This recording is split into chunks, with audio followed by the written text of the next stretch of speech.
আসসালামু আলাইকুম, মহসেনা শাওন আপনাদের সবাইকে আমন্ত্রণ জানাচ্ছি এনটিভির দুপুরের খবরে। ক্রাউন সিমেন্ট শিরোনাম দেখছিলেন, এবার পুরো খবর। সরকার গঠনের 4 মাস পর প্রথম বিদেশ সফরে যাচ্ছেন প্রধানমন্ত্রী তারেক রহমান। 2 দিনের রাষ্ট্রীয় সফরে আর কিছুক্ষণের মধ্যে বিমান বাংলাদেশ এয়ারলাইন্সের একটি ফ্লাইটে মালয়েশিয়ার উদ্দেশ্যে রওনা হচ্ছেন তিনি। মালয়েশিয়ায় প্রধানমন্ত্রীর সফরসঙ্গী হিসেবে যাচ্ছেন স্ত্রী ডক্টর জুবাইদা রহমান, প্রবাসী কল্যাণমন্ত্রী আরিফুল হক চৌধুরী, তথ্যমন্ত্রী জহিরুদ্দিন স্বপন, বিমান প্রতিমন্ত্রী রশিদুজ্জামান মিল্লাত, প্রধানমন্ত্রীর উপদেষ্টা ডক্টর মাহদি আমিন, প্রধানমন্ত্রীর অতিরিক্ত প্রেস সচিব আতিকুর রহমান রুমন, উপপ্রেস সচিব জাহিদুল ইসলাম রনি ও সুজন মাহমুদ সহ 27 জন। আগামীকাল সেদেশের প্রশাসনিক রাজধানী পুত্রজায়ায় 2 দেশের প্রধানমন্ত্রীর নেতৃত্বে দ্বিপাক্ষিক বৈঠক অনুষ্ঠিত হবে। পরে রাতে চীনের উদ্দেশ্যে রওনা হবেন প্রধানমন্ত্রী।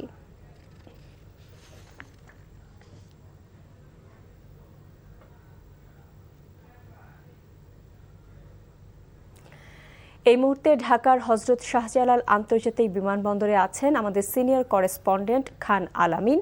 সরাসরি যাচ্ছি তার কাছে। আলামিন, প্রধানমন্ত্রী কখন রওনা হচ্ছেন এবং সফর সম্পর্কে আপনার কাছে কি তথ্য রয়েছে?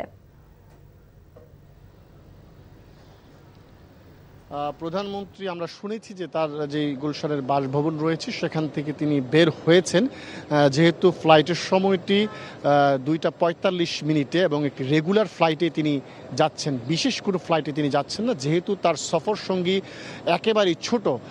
আগে আমরা যেটি দেখতাম যে 100 কিংবা 150-র মতো সফর সঙ্গী থাকতেন সরকার প্রধানদের সাথে, তিনি মাত্র 27 জনের সফর সঙ্গী নিয়ে তিনি মালয়েশিয়াতে যাচ্ছেন এবং মালয়েশিয়া থেকে তিনি যখন চায়নাতে যাবেন 2 দিন পর, তখন এই 27 জনের মধ্য থেকে বেশ কয়েকজন বাংলাদেশে ফেরত আসবেন এবং বাংলাদেশ থেকে আরও কয়েকজন চায়নাতে গিয়ে তার সাথে যোগ দেবেন। অর্থাৎ যাদের যেখানে প্রয়োজন ঠিক তাদেরকেই নিয়ে যাওয়া হচ্ছে, সেখানে অপ্রয়োজনীয় কারোর জন্য যেন রাষ্ট্রের কোনো অর্থ ব্যয় না হয় সেটি নিশ্চিত করার জন্যই সফর সঙ্গীদেরকে এভাবে নির্ধারণ করা হয়েছে।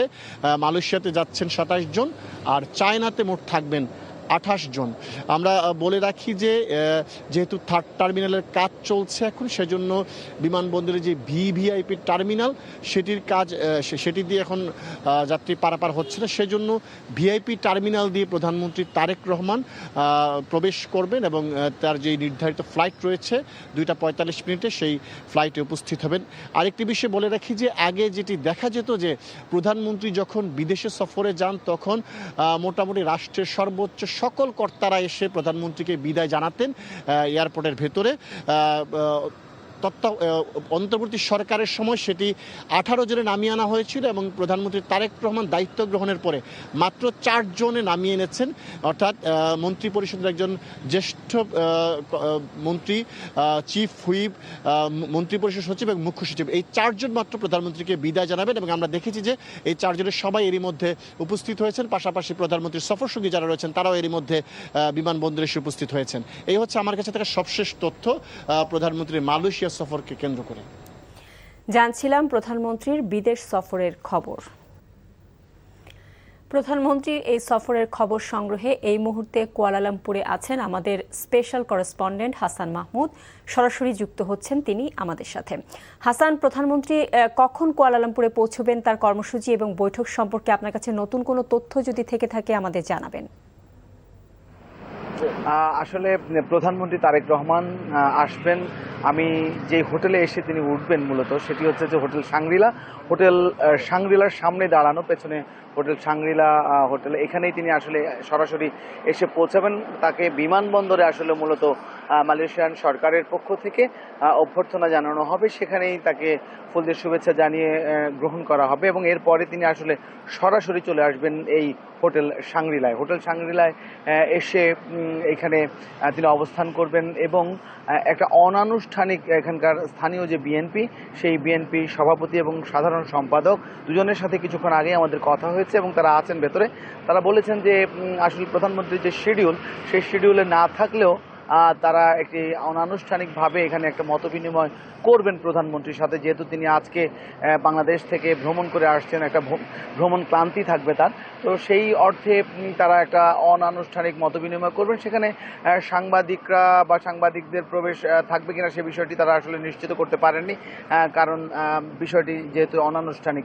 তো তারপরে আসলে আজকে আর খুব বেশি অনুষ্ঠানমালা নেই প্রধানমন্ত্রীর, কিন্তু কালকে অর্থাৎ আগামীকালকে প্রধানমন্ত্রীর সফরের দ্বিতীয় দিনে কিন্তু ব্যস্ত সময় কাটাবেন বাংলাদেশের প্রথম প্রধানমন্ত্রী অর্থাৎ তারেক রহমান, যিনি প্রথম প্রধানমন্ত্রী হয়েছেন তার জীবনে, এবং পিতা মাতার পরে তিনি তার পরিবার থেকে প্রধানমন্ত্রী হিসেবে বাংলাদেশের দায়িত্ব গ্রহণ করছেন, তার পিতা প্রেসিডেন্ট ছিল।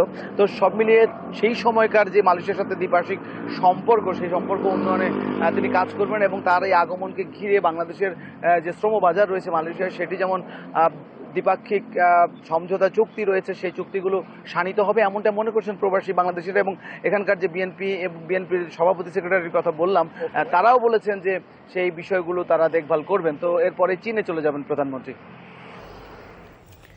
জানছিলাম প্রধানমন্ত্রী তারেক রহমানের মালয়েশিয়া সফর সম্পর্কে।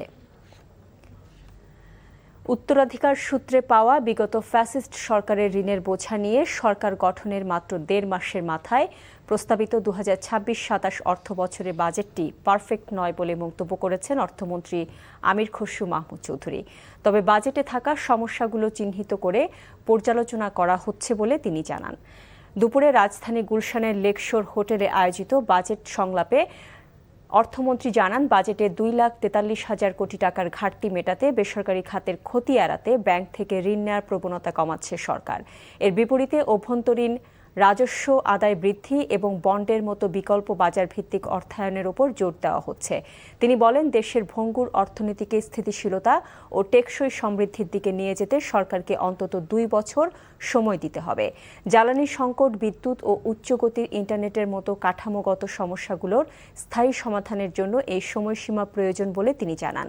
অর্থমন্ত্রী বলেন, বাংলাদেশ অতিরিক্ত নিয়মের বেড়াজালে বন্দী দেশ হওয়ায় ব্যবসার পরিবেশ ও জীবনযাত্রা সহজ করতে সরকার নিয়মকানুন শিথিল করছে, যা তদারকিতে একটি বিশেষ টাস্ক ফোর্স ও ওয়েবসাইট চালুর সিদ্ধান্ত নেওয়া হয়েছে।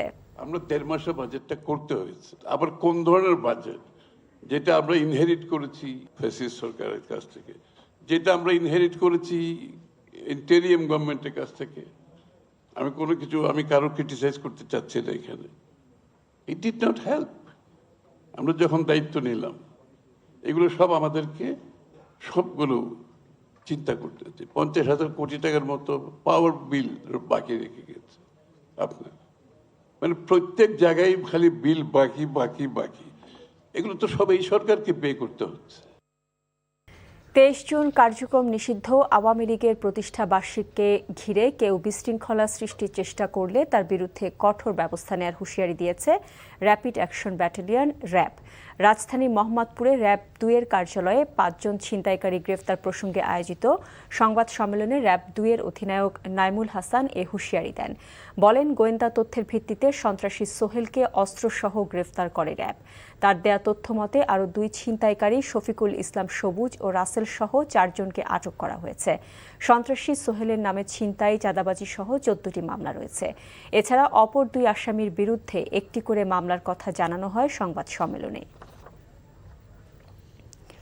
বৈধভাবে নবায়নের জন্য আবেদন ও জেলা প্রশাসনের সুপারিশ পাওয়ার পরও তাদের সঙ্গে চুক্তি নবায়ন করা হচ্ছে না অভিযোগ করেছেন টিসিবির তালিকাভুক্ত ডিলাররা। একই সঙ্গে নতুন করে ডিলার নিয়োগের বিজ্ঞপ্তি প্রকাশকে বিদ্যমান ডিলারদের প্রতি অন্যায় বলে দাবি করেছেন টিসিবির তালিকাভুক্ত ডিলাররা। সকালে জাতীয় প্রেস ক্লাবে কথিত অনিয়ম ও হয়রানির প্রতিবাদে সংবাদ সম্মেলন করেছে টিসিবির ক্ষতিগ্রস্ত ডিলাররা। তারা দাবি করেন, টিসিবির নীতিমালা অনুযায়ী যোগ্য ও সুপারিশপ্রাপ্ত ডিলারদের নবায়ন নিশ্চিত করতে হবে এবং দ্রুত তাদের সঙ্গে চুক্তি সম্পাদন করতে হবে। ডিলারদের অভিযোগ, দীর্ঘসূত্রিতা ও প্রশাসনিক জটিলতায় তাদের জীবিকা হুমকির মুখে পড়ছে। এ বিষয়ে সংশ্লিষ্ট কর্তৃপক্ষের দ্রুত হস্তক্ষেপও কামনা করেন তারা। ২০২৬-২৭ অর্থ বছরের প্রস্তাবিত বাজেটের সামষ্টিক অর্থনৈতিক লক্ষ্যমাত্রাগুলো অতিরিক্ত আশাবাদী হলেও দেশের বর্তমান অর্থনৈতিক সংকটে তা বাস্তবায়ন প্রায় অসম্ভব বলে জানিয়েছে বেসরকারি গবেষণা সংস্থা সিপিডি। দুপুরে রাজধানীর একটি হোটেলে আয়োজিত বাজেট সংলাপে সিপিডি জানায়, প্রস্তাবিত বাজেটের 6.5% জিডিপি প্রবৃদ্ধির লক্ষ্য অর্জিত হওয়া কঠিন। একইভাবে 7.5% মূল্যস্ফীতির লক্ষ্যমাত্রার বিপরীতে চলতি গড় মূল্যস্ফীতি 8.5%-এর ওপরে থাকায় বাজার পরিস্থিতি নিয়ন্ত্রণ বেশ চ্যালেঞ্জিং হবে। সংস্থাটির নির্বাহী পরিচালক ডক্টর ফাহমিদা খাতুন জানান, বাজেটের বিশাল লক্ষ্য পূরণে এনবিআর করদাতাদের ওপর বাড়তি চাপ তৈরি করতে পারে, যা সাধারণ মানুষের পকেট আরও খালি করবে। এছাড়া ঘাটতি পূরণে ব্যাংক নির্ভরতা কমিয়ে অর্থায়নের নতুন টেকসই উৎস খুঁজে বের করার তাগিদ দিয়েছেন তিনি। এই ছিল দুপুরের খবরে। 5টায় দেশের খবর দেখার আমন্ত্রণ রইল। এতক্ষণ সাথে থাকার জন্য সবাইকে ধন্যবাদ।